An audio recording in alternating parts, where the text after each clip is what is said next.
Welcome to my channel. Today I'm going to explain you about muscles in the gluteal region and their nerve supply and action.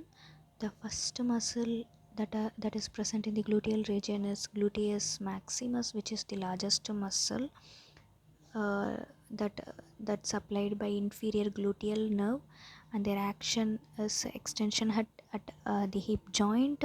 That is when we uh, get up from the chair, it is the action of extension.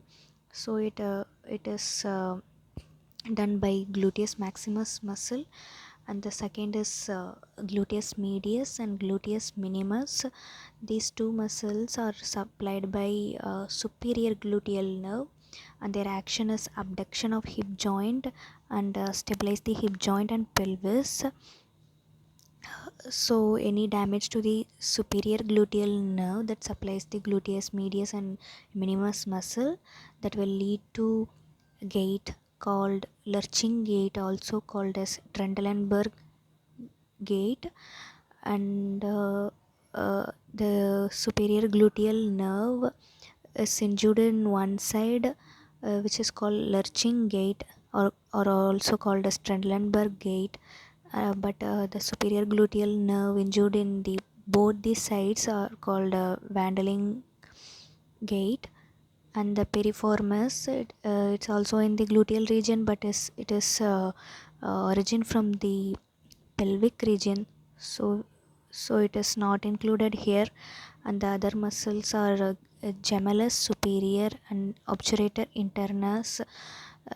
These two muscles are supplied by obturator internus, that is nerve to obturator internus, and the gemellus inferior quadratus femoris. These two muscles are supplied by nerve to quadratus femoris.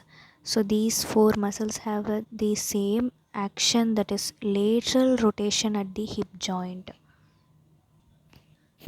This is the just a rough diagram of myself of the gluteal region. And first we have gluteus maximus, and that is removed here. So after inside to the gluteus maximus we have gluteus medius, and below that gluteus minimus. And after that we have piriformis. Above the piriformis there is a greater sciatic foramen, and also below the piriformis there is a greater sciatic foramen.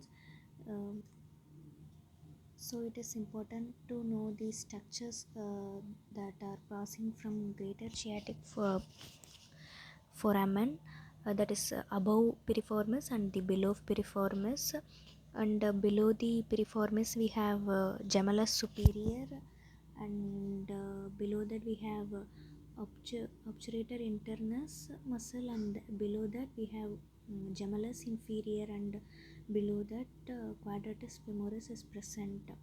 So structure which are passing from the greater sciatic foramen, that is divided into two, that is above the piriformis and also below the piriformis. It is important to know these structures.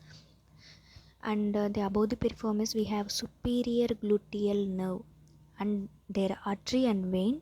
So below the piriformis we have inferior gluteal nerve and their artery, vein, and also nerve to obturator internus, nerve to quadratus femoris, and also sciatic nerve, pudendal nerve, and internal pudendal artery and vein. These are the structures that are passing from the greater sciatic foramen. And structures that are passing from the lesser sciatic foramen are pudendal nerve, internal pudendal artery and vein, and also obturator internus muscle. This is my rough schematic diagram of the pelvis. So here we can see the greater sciatic foramen and lesser sciatic foramen. So these are formed by two ligaments actually. So sacrospinous ligament, which connects between the ischial spine to the sacrum, so it is called sacrospinous ligament. And sacrotuberous ligament, which connects between the ischial tuberosity and the sacrum, so it is called sacrotuberous ligament. So we can find these two ligaments can form greater sciatic foramen at the top, and below that we can see the lesser sciatic foramen. So these two foramens are formed by these two ligaments.